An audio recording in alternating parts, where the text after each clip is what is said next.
आज के प्रोग्राम में देखिए आलमी मंजरनामे पर प्रेसिडेंट परवेज मुशर्रफ का विजन।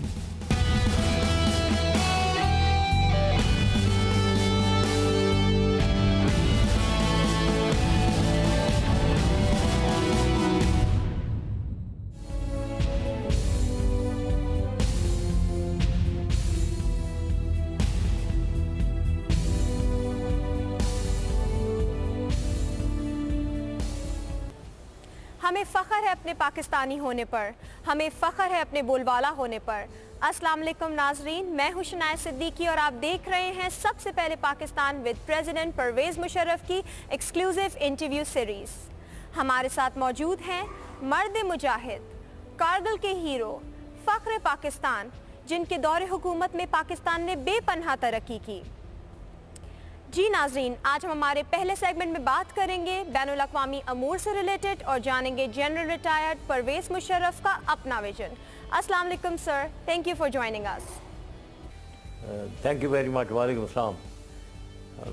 बिस्मिल्लाहिर्रहमानिर्रहीम। जैसे कि आपको याद होगा, पहली दफ़ा जो मैंने इंटरेक्ट किया बोल टेलीविज़न पे पिछले संडे को, मैंने पाकिस्तान की बात की थी। पाकिस्तान क्या है उसे समझाया था मैंने।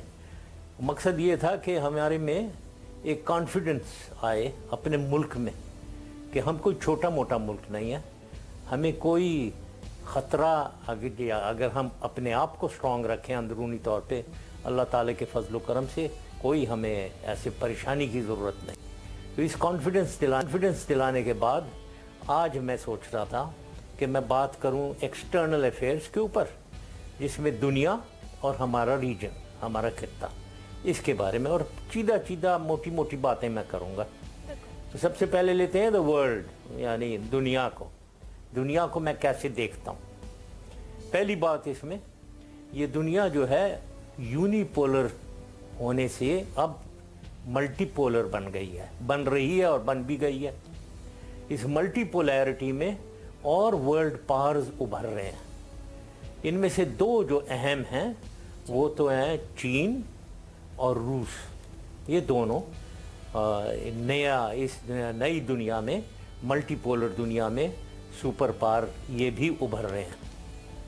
तो लिहाजा ये कहा जा सकता है कि दुनिया के जो छोटे ममालिक हैं, पाकिस्तान जैसे, हमें मौका मिलता है कि हम रूम फॉर मनूवर, मतलब हम अपनी डिप्लोमेसी इन तीनों के ज़रिए अलग अलग हमें चॉइस मिलता है कि हम ये अपनी डिप्लोमेसी चला सकें।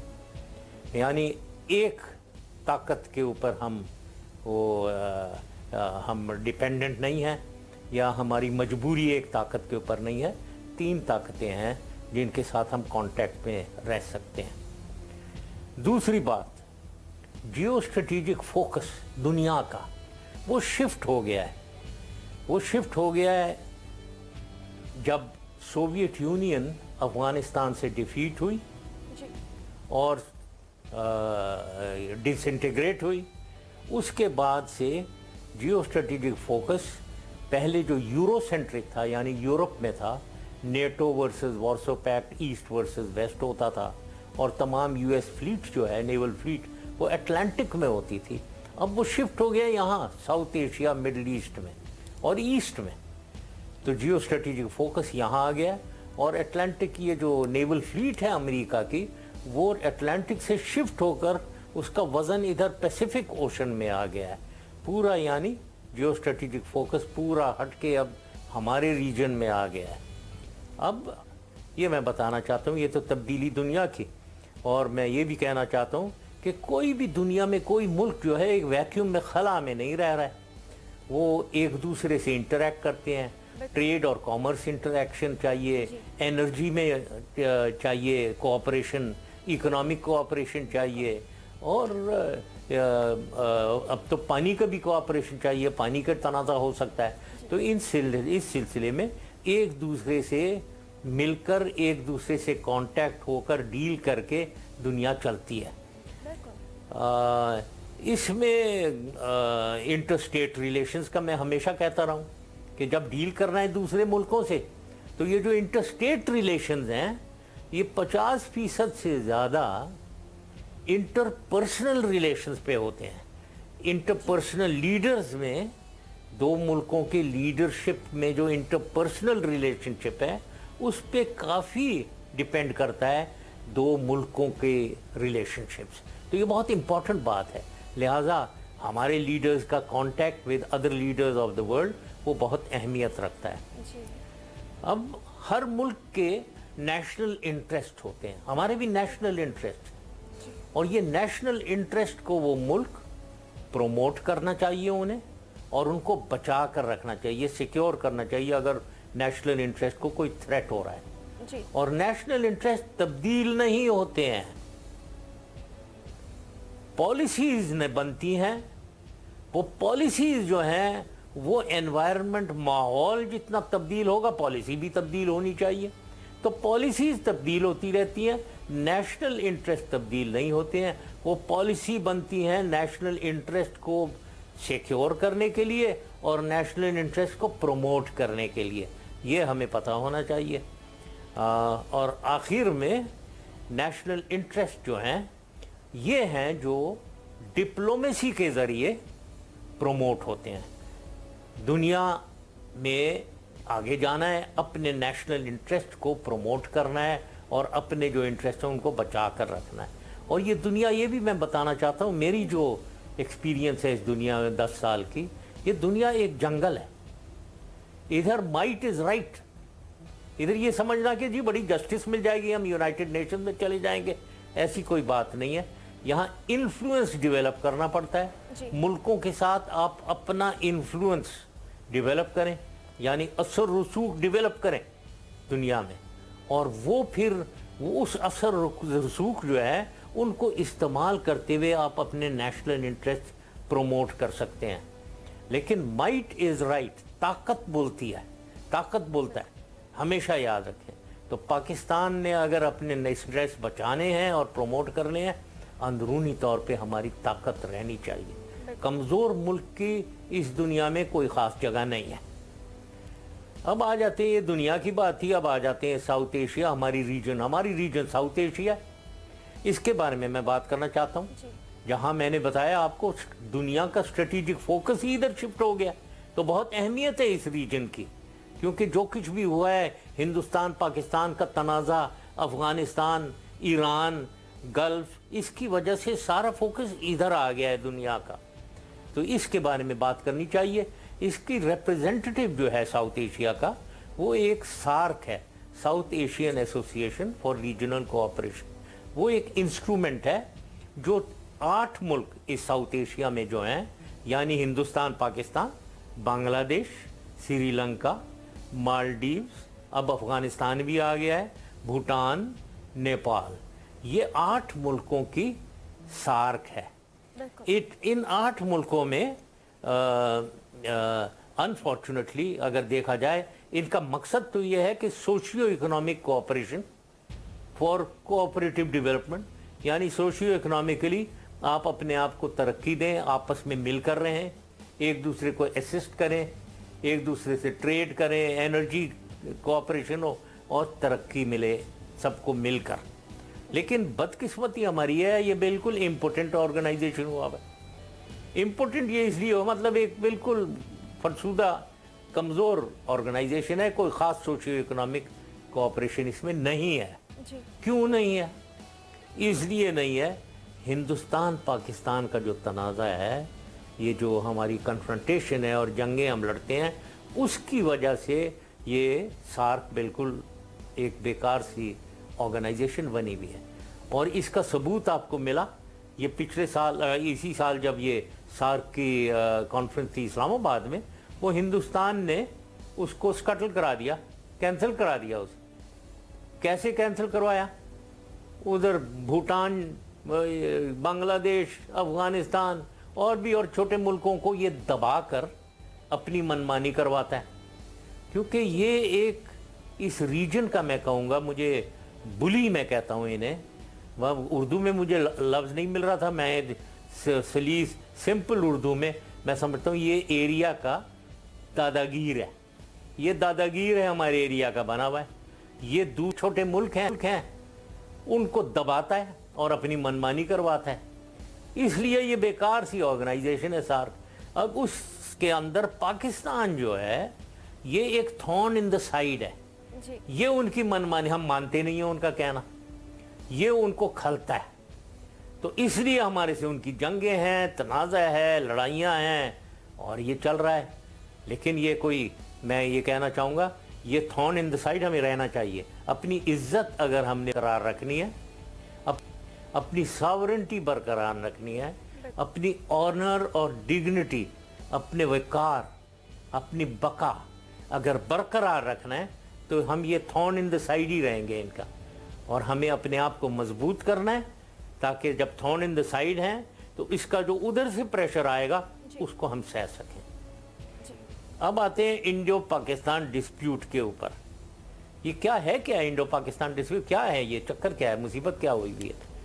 बदकिस्मती से वो हिंदुस्तान ने कभी पाकिस्तान को माना ही नहीं। वो आज़ादी, वो समझते शुरू में जब हम आज़ाद हुए वो समझते हैं हम ख़त्म हो जाएंगे, 5-6 महीने में ख़त्म हो जाएंगे। वो नहीं हुआ। अल्लाह ताला के फजल करम से हम आए हैं और दुनिया में रहने के लिए आए हैं। इंशाअल्लाह ताला परमानेंटली हम दुनिया में। इंशाअल्लाह। अब आती पार्टीशन के बाद ही 1948 में कश्मीर की जंग हुई और वो यूनाइटेड नेशन में केस गया और वहाँ फैसला हुआ थ्रू अ रेजोल्यूशन कि यहाँ प्लेबिसिट होनी चाहिए और राइट ऑफ सेल्फ डिटर्मिनेशन। जो हिंदुस्तान माना वो माने हैं और हम भी माने, लेकिन बाद में वो मुकर गए। तो ये यूनाइटेड नेशंस रेजोल्यूशन जो है अभी भी उसको वो मानते ही नहीं है, हिंदुस्तान मानते ही नहीं है। वहाँ से हमारी दुश्मनी शुरू हुई है और चलती रही। ये कश्मीर का तनाज़ा, कश्मीर को उन्होंने ज़बरदस्ती कंट्रोल में लिया हुआ है। उधर के अवाम को मुसीबतें देते हैं, उनको दबाव में लाते हैं। लेकिन ये दबाव सबसे ज़्यादा उभरा 1987 में, सन 87 में ये उभरा जब इलेक्शन वहाँ हुए और उस इलेक्शन में MUF था, मुस्लिम यूनाइटेड फ्रंट पार्टी थी उधर, वो आवाम समझती थी वो जीत गई, लेकिन रीगिंग करवाकर इन्होंने उनको हरवाया। उसकी वजह से वो लोगों ने एजिटेशन शुरू की और एजिटेशन जब शुरू की, जिसमें यासीन मलिक भी थे वहाँ, बहुत सख्त उनके ऊपर सप्रेशन, पूरी फोर्स इस्तेमाल किया गया, उनको दबाया गया। जब दबाया गया तो वो भागकर पाकिस्तान आए और वो थी जन्म मिली JKLF बनी और ये मिलिटेंट एक कश्मीर मूवमेंट शुरू हो गया तकरीबन 1989-1990 में। ये सारे कश्मीरी, लोकल कश्मीरी से स्टार्ट हुआ है। ये कहना कि पाकिस्तान ने कोई नहीं शुरू किया, लोकल ये इन्होंने जो सप्रेशन किया हुआ था अवाम का कश्मीर के, उसकी वजह से ये JKLF बनी है एज उसके बाद नाउ ये जब ये बने JKLF और ये पाकिस्तान में आ गए, यहाँ उनके सपोर्ट में जो जुल्म हो रहा था उधर कश्मीर में, उनके सपोर्ट में पाकिस्तान के अंदर बहुत सी सपोर्टिंग ऑर्गेनाइजेशंस बनी और ये मिलिटेंट ऑर्गेनाइजेशन ये लड़ने को तैयार, जाने कुर्बान करने को तैयार। लाइन ऑफ कंट्रोल में वैसे ही पहाड़ी इलाका है, उधर नालों से घुसकर हिंदुस्तान IHK जिसे हम कहते हैं, इंडियन हेल्ड कश्मीर में जाकर हिंदुस्तान फौज से लड़ने को तैयार। उनमें से एक लश्कर तैयबा भी थी जो अभी भी है। ये सबसे पुरानी और सबसे बड़ी ऑर्गेनाइजेशन लश्कर तैयबा उस वक्त की बनी हुई है। ये अपनी कश्मीरी भाई बहनों के लिए, उनके सपोर्ट में, उनसे हिंदुस्तानी फौज से लड़ने के लिए ये बनी है। ये चलता रहा सिलसिला और फाइनली ये ज़्यादा अब हुआ है, दोबारा उभरा है, जबकि हिंदुस्तान के फोर्सेस ने बुरहान वानी, एक यंग रेवोल्यूशनरी जो बहुत पॉपुलर था, उसको शहीद कर दिया। उसके शहीद करने से पूरा मैस एजिटेशन यूथ से, जवान असल लोगों से, यूथ से वो उठ गए, पत्थर लेकर शुरू हो गए वो, और उधर उन्होंने कोई 80-90 यूथ को शहीद किया, कोई 1000 लोगों से ज़्यादा जख्मी कर दिए। तो ये दोबारा एक मूवमेंट کشمیر سے اپرائزنگ دوبارہ شروع ہو گئی ہے. لوکل مانگ کیا رہے ہیں؟ وہ مانگ کیا رہے ہیں؟ وہ جو یونائٹڈ نیشنز ریزولوشن میں ایگری ہوا ہوا ہے وہ مانگ رہے ہیں. وہ اپنی آزادی مانگ رہے ہیں اور ہندوستان وہ آزادی دے نہیں رہا, ان پہ ظلم کر رہا ہے. یہ حساب کتاب ہے وہاں جو ہو رہا ہے. یہ تو تھا کشمیر کا تنازع. دوسرا سیاچن کا, اس ڈیٹیل میں نہیں جاؤں گا. یہ 1984 میں ہوا جبکہ ہندوستان یہ ایک ڈسپیوٹڈ ایریا سیاچن گلیشیئر, اس میں گھس کر سلتورو رینج ہے اس کے اوپر آ کر بیٹھ گیا. ہم بھی پھر گئے ہیں لیکن انہوں نے ابھی تک وہ سیاچن جو ڈسپیوٹڈ ایریا ہے اس پہ قبضہ کر کے رکھا ہوا ہے. دوسرا تیسری سر کریک کا تنازع ہے. یہ ہمارے ڈیزرٹ میں ایریا میں رن آف کچھ ایریا نیچے جائیں اگر سندھ کے وہاں کا ایریا ہے, یہ ڈسپیوٹڈ تھا. لیکن اس کو ہم نے جوائنٹ سروے کر کے, میرے زمانے میں دونوں نیوی سے جوائنٹ سروے کروایا. لینڈ میں اس کی جو ڈفرنسز ہیں, جو ڈسپیوٹ ہے, اس کی حد ہم نے لینڈ پہ ڈیمارکیٹ کی. اور پھر سمندر میں جو EEZ ہوتا ہے, ایکسکلوسیو اکنامک زون, جو 250 کلومیٹر سمندر میں جاتا ہے, اس کو بھی آئیڈینٹیفائی ہم نے جوائنٹلی کر لیا. یعنی حل کے لیے تیار ہے. یہ ہمیں معلوم ہے کون سا ڈسپیوٹڈ ایریا ہے. اب اسے آدھا آدھا کر لیں یا جوائنٹلی ہولڈ کریں یا جو کچھ. آخری چیز جو ہے تنازع کی وہ پانی.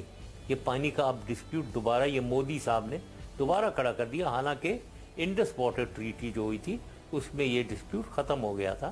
6 دریا آ رہے ہیں کشمیر سے جو پاکستان میں آتے ہیں, جو ہندوستان میں بھی جاتے ہیں. اور 6 دریا جو ہیں وہ انڈس ہے, اور ان میں سے 3 پاکستان کو مل گئے تھے اور 3 ہندوستان کو. انڈس ریور ہے وہ کاراکورم رینج سے چلتا ہے اور ہوتے ہوئے پاکستان میں انٹر ہوتا ہے, پاکستانی اسکردو ایریا میں انٹر ہو کر آگے دریا میں جاتا ہے, انڈین اوشن. اس کے علاوہ جیلم ریور ہے.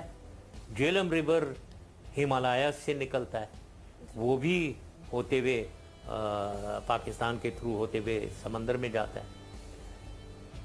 تیسرا ریور چیناب ریور ہے جو ہمیں ملا ہے, وہ پیر پنجال رینج سے نکلتا ہے اور پیر پنجال سے رینج سے نکلتے ہوئے پاکستان میں آتا ہے, وہ بھی سمندر میں. تو یہ 3 ریور انڈس, جیلم, چیناب یہ پاکستان کے دریا ہیں.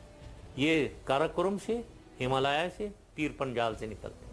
ہندوستان کے 3 ہیں جو راوی, بیاس, ستلج, یہ تینوں پیر پنجال رینج سے نکلتے ہیں اور یہ ہندوستان پاکستان کے تھرو بھی جاتے ہیں. راوی پاکستان کے تھرو, یہ ان کے دریا ان کو مل گئے تھے اور یہی چل رہا تھا.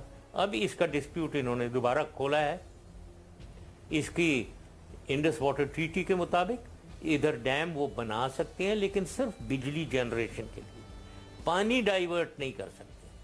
تو یہ بہت امپورٹنٹ بات ہے اور یہ کانفلکٹ کچھ ایسا ہے کہ بہت خطرناک ہو سکتا ہے. یہ ہندوستان کو پتہ ہونا چاہیے کہ اس میں دوبارہ اس کو کھولنا بہت ہی خطرناک ہوگا پاکستان ہندوستان ریلیشن شپ کے حوالے سے. اب آتے ہیں, یہ تو ہندوستان پاکستان. افغانستان کی تھوڑی سی بات میں کرنا چاہوں گا. افغانستان کی کچھ صورتحال جب کولڈ وار پیریڈ تھا, سیکنڈ ورلڈ وار 45 کے بعد سے لے کر 89 تک, اس کو ہم کولڈ وار پیریڈ کہتے ہیں. اس کولڈ وار پیریڈ میں بائی پولر ورلڈ تھا, روس, امریکہ. ہم امریکہ کی طرف تھے, ویسٹ کی طرف, اور انڈیا جو ہے وہ روس کی طرف تھے, ایسٹ کی طرف.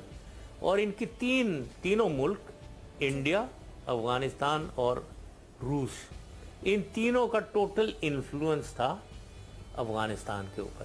اور یہ افغانستان کو یوز کر رہے تھے اپنے ویژن پروموٹ کرنے کے لیے. روس استعمال کر رہا کہ کمیونزم پھیلا کر پاکستان کو بالکنائز کر کے, توڑ کے, پختونستان اور گریٹر بلوچستان کا یہ انہوں نے سٹنٹ کھولا تھا تاکہ اس کے تھرو جا کر وارم واٹرز میں چلے جائیں. یہ تو لینڈ لاکڈ ایریا ہے نا سارا, تو وہ وارم واٹرز میں پاکستان کے تھرو جانا چاہ رہے تھے. تو یہ تنازع اس وقت سے شروع تھا. یہ 50s میں ہمارا ڈسپیوٹ, ہمیں ہمیشہ وہی پختونستان اور گریٹر بلوچستان کا سلسلہ تھے, ہمیں اس سے مقابلہ کرنا پڑتا تھا. جی ناظرین, اسی کے ساتھ لیتے ہیں ہم ایک چھوٹا سا بریک سے واپسی پہ اپنی گفتگو کو کنٹینیو کریں گے. प्रोग्राम सबसे पहले Pakistan with president Parvez Musharraf. Welcome back नाजरीन। जी जनरल साहब, अब 1979 में इसी सिलसिले को उन्होंने और प्रमोट किया और एक स्टेप आगे लिया। अफगानिस्तान, ये रूस ने वो अफगानिस्तान को सीज कर लिया, ऑक्यूपाई कर लिया। ये जब किया तो दोनों अमेरिका और वेस्ट को खतरा पड़ा कि ये जो कम्युनिस्ट एक्सपेंशन को रोकना है, वो जो उनकी स्ट्रैटेजी थी कम्युनिस्ट एक्सपेंशन को रोकना, उस जमाने में मैंने बताया वो भी टूट रही थी। और हमारे लिहाज से हमें टू फ्रंट वॉर थ्रेट, यानी हमारी फोर्सेस ईस्ट की तरफ, हिंदुस्तान की तरफ तो होती नहीं, वेस्ट की तरफ नहीं होती थी। अब हमें वेस्ट की तरफ भी देखना, क्योंकि वहाँ से वो हमें बलूचिस्तान और फ्रंटियर के थ्रू जाना चाह रहे थे। तो इन दोनों को ख़तरा पड़ा, तो लिहाजा दोनों में कोऑपरेशन हुई और अफ़गान अपराइजिंग जो हुई अफ़गान लोगों की, उनकी मदद की गई और वहाँ एक जिहाद लॉन्च किया गया। नाम उसको जिहाद दिया गया क्योंकि मुजाहिदीन ड्रॉ करने थे मुस्लिम उम्मा से, मोरक्को से लेकर इंडोनेशिया से, तकरीबन हर मुल्क से मुजाहिदीन। मुझे पता है कि तकरीबन 25,000 मुजाहिदीन यहाँ आए, क्योंकि जिहाद करनी थी रूस के ख़िलाफ़। वो आए, उनको आर्म किया गया, उनको वेपन्स दिए गए और वो लड़ने के लिए गए अफ़गानिस्तान। और फिर इसके अलावा तालिबान को ट्रेनिंग दी गई, उनको हथियार दिए गए, वो भी अंदर गए। ये जनरली तालिबान फाटा रीजन्स के जो तालिबान थे या फ्रंटियर के ज़्यादा वो गए और वो रूस से लड़ने के लिए गए। तो ये था आगाज़ एक रिलीजियस मिलिटेंसी का। ये रिलीजियस मिलिटेंसी जो है ये पाकिस्तान ने कोई नहीं किया, ये तो दुनिया की तकाजा था, वो जो फ्लो हुआ। और ये वेस्ट को जो थ्रेट मिली कम्युनिस्ट एक्सपेंशन की, और हमें जो थ्रेट मिली कि हमारा मुल्क ही शायद टूट ना जाए, जो हमने कोऑपरेट किया, उसकी वजह से यहाँ रिलीजियस मिलिटेंसी शुरू हुई है, मुजाहिदीन जब आए। अब बदकिस्मती से ये 10 साल ये जंग चली उधर अफ़गानिस्तान में, जिसमें हम सब साथ थे। हम अफ़गान अपने भाइयों के साथ लड़ रहे थे, पाकिस्तान असिस्ट उन्हें कर रहा था, अमेरिका भी कर रहा था जी। और मुजाहिदीन भी थे और तालिबान थे। उसके बाद 90s का डेकेड जो है, जब सोवियत यूनियन डिफीट हो गया, वो चले गए यहाँ से, सोवियत यूनियन टूट गया, अब यूनिपोलर वर्ल्ड बन गया। लेकिन बदकिस्मती ये है कि अमेरिका इस इलाके को छोड़ छाड़ के चला गया, वो इंटरेस्ट उनका ख़त्म हो गया, वो इराक़ को शुरू कर दिया उन्होंने, और बहुत ही गलत एक दौर शुरू हुआ 90s का दौर, जिसमें अफ़गानिस्तान को बिल्कुल छोड़ दिया गया अपनी हालत में। वही मुजाहिदीन उधर जो थे वो अलकायदा बने, और फिर वो 96 में तालिबान, मुल्ला उमर के नीचे तालिबान भी बन गए। मतलब एक माहौल उधर खाना जंगी, एक दूसरे को तबाह कर दिया, अफ़गानिस्तान को तबाह कर दिया। लेकिन सबसे बड़ी बात, ऐसा खला उधर वैक्यूम पैदा हुआ और कोई किसी को पता नहीं क्या हो रहा है। आइडियल एनवायरनमेंट, बेहतरीन एनवायरनमेंट, टेररिस्ट एक्ट्स प्लानिंग की और उसको एग्जीक्यूशन की। वहीं वो 9/11 प्लान हुआ फिर इस माहौल में, और फिर 9/11 सितंबर 2001 में एग्जीक्यूट भी हुआ बदकिस्मती से। उसको ब्लेम किसको करना चाहिए? पाकिस्तान को बिल्कुल नहीं ब्लेम करना चाहिए। वो तो वेस्ट और अमेरिका ही देखें, छोड़ छाड़ के आप चले गए, ना कोई रिहेबिलिटेशन, ना रिकन्स्ट्रक्शन, मुजाहिदीन को लेकर जाएं, वापस अपने अपने मुल्क जाएं, सेटल हों, कुछ भी नहीं किया, हमारे पे छोड़ दिया। पाकिस्तान में 4 मिलियन रेफ्यूजीज़ आ गए, तो ये हमें सहना पड़ा। तो ये 9/11 लॉन्च हो गया। अब इसका सबसे बड़ा ब्लंडर मैं ये पॉइंट आउट बस करना चाहता हूँ, जो बहुत अहम है 9/11 के बाद, क्योंकि बहुत लोग ब्लेम करते रहते हैं कि जी पाकिस्तान की बुरी स्ट्रैटेजी, हिकमत अमली की वजह से ये सारा अभी तक ये चल रहा है सिलसिला। बिल्कुल गलत।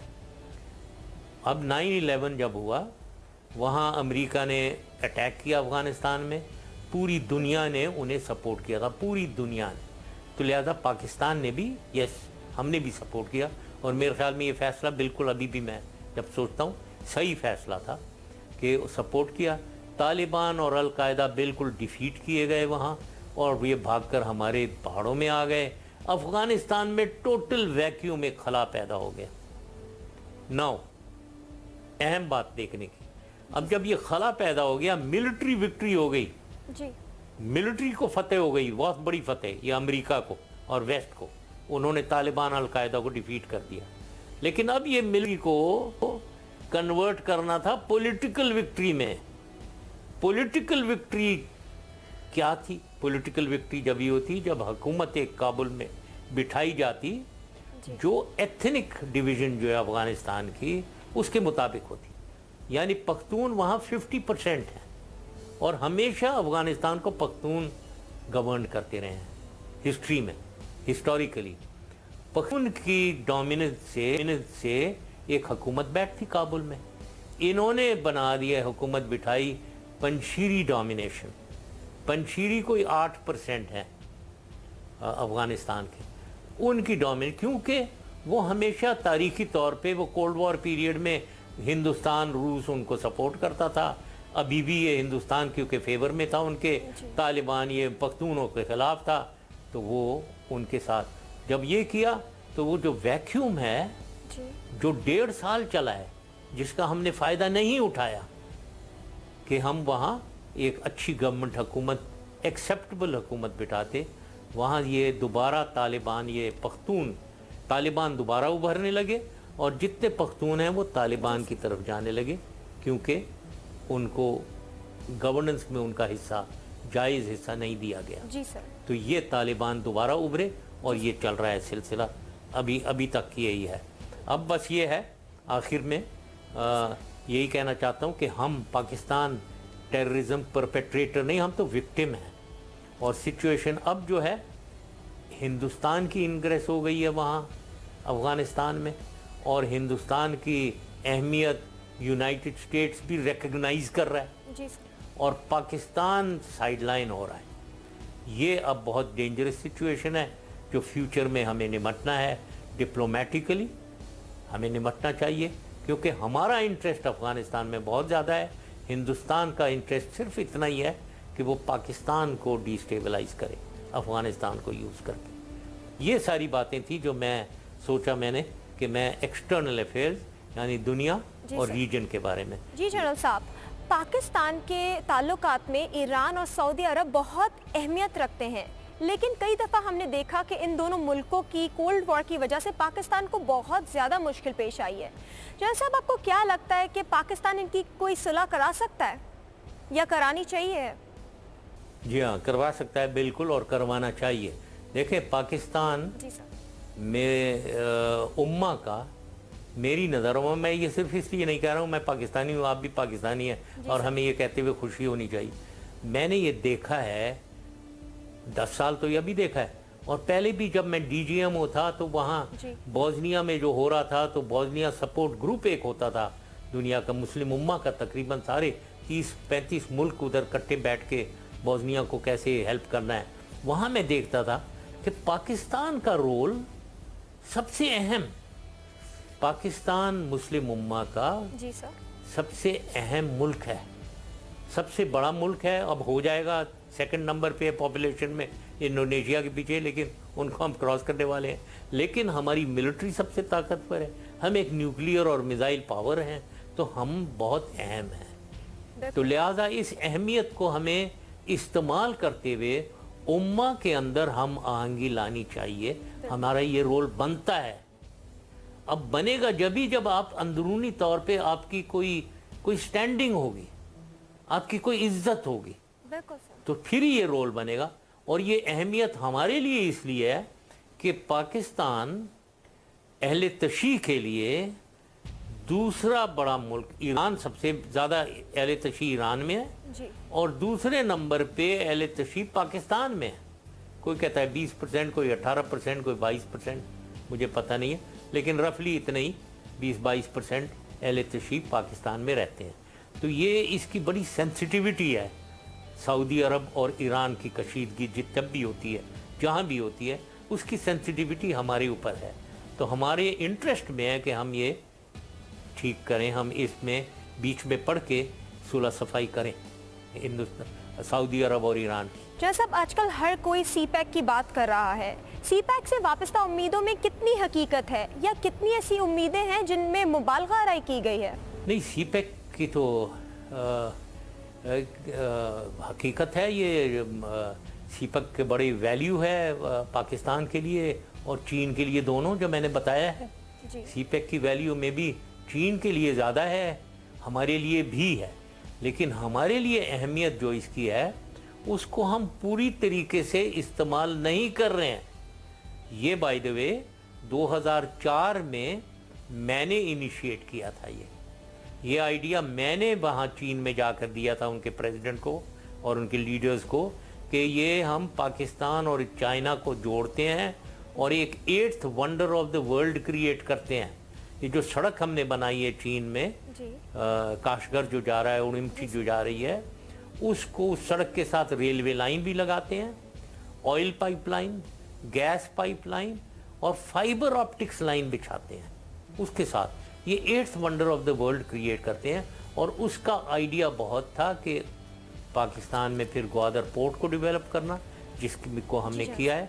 लेकिन अब ये ग्वादर पोर्ट की पूरी अहमियत जो है जब होगी जब हम इसको एक इंटरनेशनल कंटेनर टर्मिनल बना दें। अब वो कंटेनर टर्मिनल मैं देख नहीं रहा हूँ कि 3 बर्थ हैं वहाँ जो मेरे ज़माने में बनी थी। अब 3 बर्थ से तो इंटरनेशनल पोर्ट कोई भी नहीं होता है, उधर तो और बर्थ बनाने हैं। और वो बर्थ वो बनने हैं जो डीप वाटर यानी 19 मीटर फ्यूचरिस्टिक जो कंटेनर शिप हैं वो 17 साढ़े 17 मीटर ड्राफ्ट है उनका। तो ये एक ग्वादर पोर्ट की खासियत है जो बहुत कम पोर्ट्स में है दुनिया में कि ये डीप वाटर पोर्ट है। तो उसको हमें बनाना चाहिए ताकि ये कंटेनर टर्मिनल बन सके इस पूरे खित्ते का। और फिर ये एक शिप रिपेयर टर्मिनल भी बन सकता है क्योंकि यहाँ लेबर सस्ता है और यहाँ ये बना सकते हैं। उसके लिए हमें ड्राई डॉक्स बनाने चाहिए, उसकी भी बात नहीं हो रही है। तो लिहाजा अगर ये ग्वादर के पूरी वैल्यू हमें पाकिस्तान के लिहाज से लेनी है तो इसको कंटेनर टर्मिनल और शिप रिपेयर टर्मिनल बनाना है। तो ये चीज़ें मैं होते हुए नहीं देख रहा हूँ। फिर रेलवे लाइन भी इसमें बिछनी है जो चीन के साथ। सिर्फ रोड बनाने से ये काम नहीं चलेगा। जैसा पाकिस्तान के आर्मी चीफ इस वक्त चाइना के दौरे पर हैं, लेकिन जितनी बातें पाकिस्तान मीडिया पर इसके बारे में आ रही हैं उससे ज़्यादा इंडियन मीडिया पे आ रही हैं। ऐसा क्यों है कि इंडिया हर बार पाकिस्तान और चाइना के ताल्लुकात को अदम तहफ़्फ़ुज़ का शिकार कर देती है? हाँ बिल्कुल ये करती है क्योंकि ये बात बहुत खलती है उन्हें। ये वो हमें दुनिया में आइसोलेट करना, उसकी स्ट्रैटेजी हिकमत अमली ये है कि पाकिस्तान को इकोनॉमिकली स्ट्रेंगुलेट किया जाए, इनकी मईशत को ख़त्म किया जाए, कमज़ोर किया जाए। दूसरा, इनको इंटरनेशनली आइसोलेट किया जाए, इनकी फ़ौज को कमज़ोर किया जाए और इंटरनली डिस्टेबलाइज किया। ये उनकी हिकमत अमली है ना। उसमें अगर हमें इंटरनेशनल आइसोलेशन में, अगर चीन तो एक सुपर पावर है, ये जो मैंने कहा था कि अब ये यूनिपोलर वर्ल्ड नहीं है, मल्टीपोलैरिटी हो गई है। चीन आ गया है सुपर पावर। अब एक सुपर पावर अगर हमारे साथ बिल्कुल गठजोड़ के मिला हुआ है, खुशी नहीं होगी कि भाई ये वो तो दुनिया में हमें आइसोलेट करना चाह रहे हैं, तो यहाँ तो एक सुपर पावर हमारे पीछे है। तो ये इसलिए उनको ये खलती है बात। ये तो करेंगे, वो हमेशा करेंगे। जैसा अब हाल ही में हमने देखा कि हुसैन हक्कानी का एक बयान आया है कि उन्होंने उसामा बिन लादेन को पकड़वाने के लिए CIA की मदद की और उस वक्त के मौजूदा सदर आसिफ अली जरदारी के कहने पे अमरीकियों को वीज़ा भी जारी किए। तो जनरल साहब आप क्या कहेंगे इनके इस बयान के बारे में? हाँ, इन्होंने दिया होगा बिल्कुल। ये पहले ये मानते नहीं थे, पहले मेरे ऊपर डाल रहे होते थे कि मैं वीज़ा इशू कर रहा था इंटेलिजेंस एजेंसी वाले CIA वालों को यहाँ पाकिस्तान में। अब शुक्र है कि ये मान गए, बहुत खुशी की बात है कि ये मान गए। ये तो कर रहे थे, बिल्कुल कर रहे थे। ये जो ब्लैक वाटर जो जितने भी एजेंट, ये कंपनी जो आई थी, जो सिक्योरिटी कंपनी, इतने तादाद में कई सौ, मेरे ख्याल में इफ नॉट 1000 लोग इधर पाकिस्तान आ गए, उनको वीज़ा यही दे रहे थे। तो ये कर रहे थे जो बहुत ही गलत कर रहे थे। जैसे अब पाकिस्तान में 19 साल बाद मर्दमशुमारी हो रही है اور یہ ایک بہت اچھا اقدام ہے، لیکن ہم نے دیکھا کہ اپوزیشن کی کئی رہنما اس پر سوال اٹھا رہے ہیں۔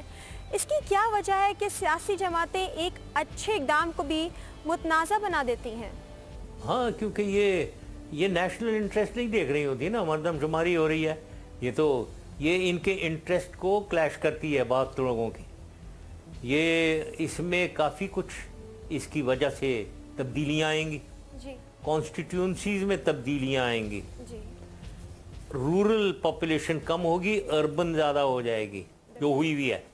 تو ان چیزوں کو بعض ان میں سے اس کو فیوریبلی نہیں دیکھتے کیونکہ ان کو وہ پولیٹیکلی سوٹ نہیں کرتی۔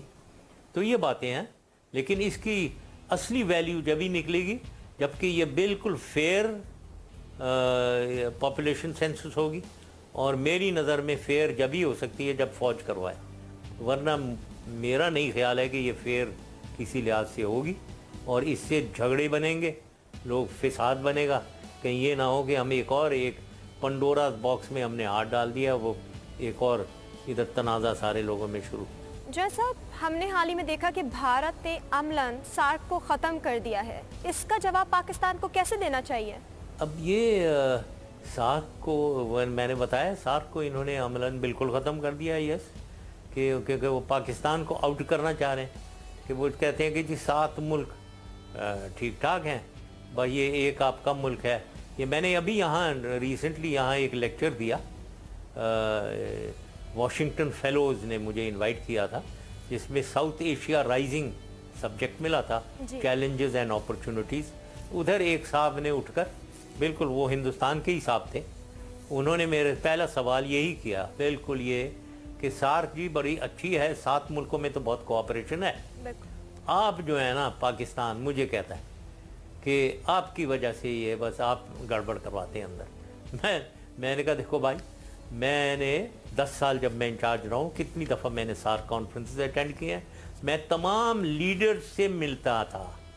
یہ بیچارے اتنے چھوٹے تھے کہ یہ مائک پہ آ کر تو بولتے نہیں تھے، پیٹھ پیچھے مجھے معلوم ہے کہ کون کتنا ہندوستان کو چاہتا تھا، سب ہندوستان کے خلاف بولتے تھے، اور جب میں ہندوستان کے خلاف بولا کرتا تھا، ان جنرلی سب بہت خوش ہوتے تھے۔ تو یہ غلط فہمی میں نے کہا آپ کو نہیں ہونی چاہیے کہ پاکستان یہ آپ کا پرابلم ہے، آپ یہاں اتنی وہ جو داداگیر میں نے ورڈ استعمال کیا تھا، آپ بلی ہیں، کوئی ملک بلی نہیں پسند کرتا۔ اب چھوٹا ملک ہوگا، مالڈیوز ہے، بھوٹان ہے، لیکن اگر آپ اس کو دبائیں گے وہ دل میں تو کڑے گا، لیکن کر کچھ نہیں کر سکتا انفارچونیٹلی۔ تو پرابلم سارک کے عملاً ختم ہونے کا پاکستان نہیں ہے، ہندوستان ہے۔ ہندوستان چاہتا ہے کہ سارک کو بالکل اپنی تھانے داری بنا کر رکھو، یہ جتنے ملک ہیں میرے نیچے بالکل، جس میں پاکستان بھی ہونا چاہیے، لیکن پاکستان نہیں ہے، تو وہ دبا کر رکھنا چاہتا ہے، تو انہوں یہ سارا خلفشار ان کا پیدا کیا ہوا ہے۔ جیسا بھارتی جنتا پارٹی نے حالیہ انتخابات میں 3 بڑی ریاستوں میں جیت حاصل کی ہے، لیکن ان کا مین ایجنڈا پاکستان سے نفرت کا ہی ہے۔ یہ بھارت میں بڑھتی ہوئی ہندو انتہا پسندی پاکستان کے لیے کتنی خطرے والی بات ہے؟ پاکستان کے لیے بھی ہے خطرہ، لیکن اتنا نہیں ہے۔ اگر ہم اپنی انٹرنل کنسالیڈیشن کریں تو اللہ تعالیٰ کے فضل و کرم سے کوئی خطرہ نہیں ہے۔ ہندوستان ہمیں کوئی نہیں ہمارا بگاڑ سکتا ہے، وہ تو ہماری کمزوریوں کو ایکسپلائٹ کرتا ہے۔ لیکن اور بڑا خطرہ جو ہے وہ مسلمانوں کو ہے، ہندوستان کے مسلمانوں کو۔ ان پہ مجھے بہت افسوس ہوتا ہے کہ ان کی حالت دیکھتے ہوئے کہ ابھی یہ جو آپ نے کہا ہے کہ وہ جیتے ہیں 3 ریاستوں میں، جس میں یو پی خاص طور پہ، اب یو پی مسلمانوں کا سب سے بڑا پروونس، یو پی میں 22% مسلمان ہیں، وہاں ایک بھی سیٹ، یہ بی جے پی نے تقریباً 350 میں سے 350 450 سیٹیں انہوں نے جیتی ہیں، ایک بھی مسلمان نہیں ہے، ایک بھی نہیں ہے۔ یہ بڑا ہی افسوسناک سچویشن ہے، اور یہ بہت ہی زیادہ، وہ صرف پاکستان کی ہیٹریٹ پہ نہیں یہ فتح ہوئی ہے انہیں، ہندو ڈومینیشن، تو سارے ہندو جو ہیں وہ ان کے ساتھ، تو وہ اب یہ بہت افسوس سے مجھے کہنا پڑتا ہے کہ ان کی اندرونی جو مسلمانوں کی حالت ہے وہ تشویشناک ہوگی. آخر میں یہ کہنا چاہتا ہوں کہ یہ ابھی میں نے دنیا اور ریجن کی بات کی ہے, اس کے بعد میں پاکستان کی اندرونی حالت ہی کے بارے میں بات کروں گا کہ ملک کی ترقی, عوام کی خوشحالی, اس میں جو میں نے ایکسپیرینس گین کیا ہے یہ ساری ایک ایک جز میں بتانا چاہوں گا. بہت بہت شکریہ آپ کا. خدا حافظ. پاکستان زندہ باد. اگلے پروگرام میں جانیں گے ناقابل تسخیر پاکستان کے لیے پریزیڈنٹ